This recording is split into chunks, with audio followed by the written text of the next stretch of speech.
आज हम आपके लिए गौतम बुद्ध की कहानी लेकर के आए हैं। यह कहानी गौतम बुद्ध के जीवन की सच्ची घटना है। हम आशा करते हैं कि ये कहानी महात्मा बुद्ध की आपको पसंद आएगी। गौतम बुद्ध जब भी अपना प्रवचन समाप्त करते हैं, अपने शिष्य को 3 बार समझाते और कहते हैं कि जाओ अपना काम करो। उनका एक प्रिय भिक्षुक था, आनंद। उसे यह बात अजीब सी लगती कि रोज रोज उनकी बातों को कहने का क्या मतलब। और जब एक दिन उससे रहा नहीं गया तो उसने उसे टोक ही दिया। बुद्ध धीरे से मुस्कुराए और बोले, आनंद, तुम्हारा कहना अपनी जगह पर सही है कि भिक्षुक को रोज रोज क्या समझाना कि जाओ अब अपना काम करो। पर शायद तुमने यह ध्यान नहीं दिया कि धर्म सभा में सिर्फ भिक्षु ही नहीं, आसपास के बस्तियों के बहुत से लोग आते हैं। उनमें से बहुत से लोग ऐसे भी होते हैं जो पहली बार आए होते हैं। तो उनके लिए मैं यह बात 3 बार दोहराता हूँ। पर यह बात आनंद के पल्ले नहीं पड़ा। इस पर बुद्ध बोले,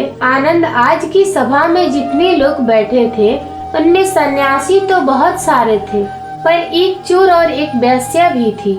कल तुम ऐसा करना कि किसी एक सन्यासी उस चोर और वेश्या से जाकर के मिलना और उससे जाकर के पूछना कि मेरी बातों का उन पर उन्होंने क्या अर्थ ग्रहण किया।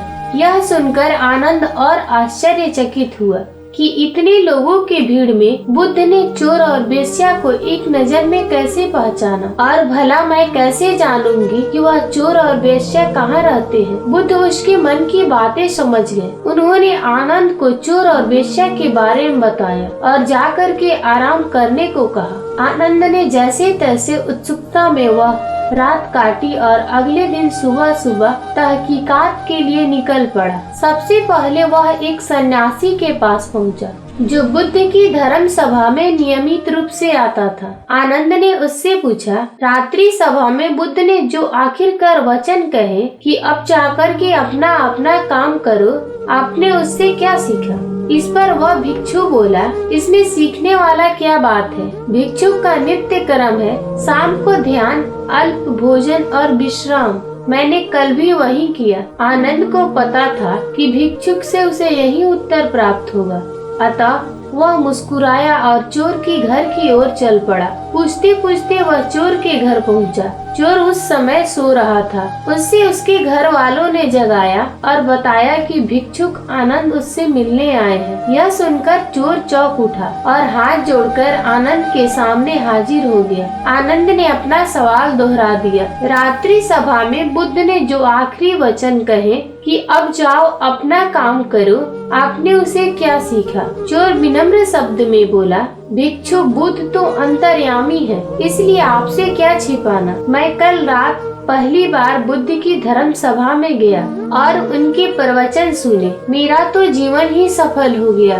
बुद्ध के प्रवचन सुनने के बाद मैं उनके कहे अनुसार अपना काम यानी कि चोरी करना निकल पड़ा और कल इतना तगड़ा माल हाथ लगा कि अब आगे चोरी करने की जरूरत नहीं पड़ेगी। अब मैं अपना जीवन आराम से काट सकूंगा। चोर की बात सुनकर आनंद हैरान रह गया। वह वहाँ से उठा और वेश्या के घर की ओर चल पड़ा। वेश्या आनंद को देखते ही पहचान गई। उसने आनंद को प्रेम पूर्वक घर के अंदर बुलाया और उनके लिए जलपान लेकर के आई। जलपान ग्रहण करने के बाद आनंद ने वेश्या के सामने भी अपना सवाल दोहराया। यह सुनकर वेश्या बोली, भिक्षुक, भगवान बुद्ध ने अपने प्रवचन के अंत में कहा कि जाओ अपना अपना काम करो। सो प्रवचन के बाद मैं अपने घर आई और अपनी नाच गाने की महफिल सजाई, लेकिन बुद्ध के आशीर्वाद से कल के जैसे महफिल तो कभी नहीं सजी। कल मेरी महफिल में कई बड़े बड़े राजा महाराजा पधारे।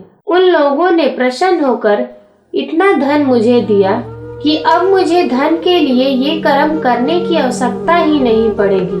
आनंद के आश्चर्य की सीमा नहीं रही। वह वहाँ से वापस महात्मा बुद्ध के पास गया। उसने बुद्ध को जाकर के प्रणाम किया और उन्हें सारी बात बताई। बुद्ध बोले, आनंद, इस संसार में जितने भी व्यक्ति हैं, सबके मस्तिष्क अलग अलग है। वे सभी लोग अपनी बुद्धि और क्षमता के अनुसार ही हर बात का मतलब निकालते हैं। इसलिए मैं अपनी इस बात को 3 बार कहता हूँ कि जाओ अब अपना काम करो। इसके पीछे मेरी सोच यही है कि किसी को समझने में कहीं कोई कमी ना हो जाए, लेकिन उसके बाद भी लोग उस बात का मतलब अपने अपने हिसाब से समझते हैं और इसका कोई उपाय भी नहीं है। इसलिए ये सृष्टि ऐसी ही है। हम इसे बदलने के लिए लोगों को तो प्रेरित कर सकते हैं, हमारी बातों को कितना असर उन पर होगा यह कोई नहीं जानता। इसलिए मैं सभी के साथ एक सामान्य व्यवहार करता हूँ और सभी को एक समान अपना अपना कार्य करते रहने के लिए प्रेरित करता रहता हूँ। दोस्तों, हम उम्मीद करते हैं कि आपको ये महात्मा बुद्ध की कहानी पसंद आई होगी। अगर आप लोगों की ऐसी ही कहानी सुननी है तो हमारे चैनल को सब्सक्राइब कीजिए।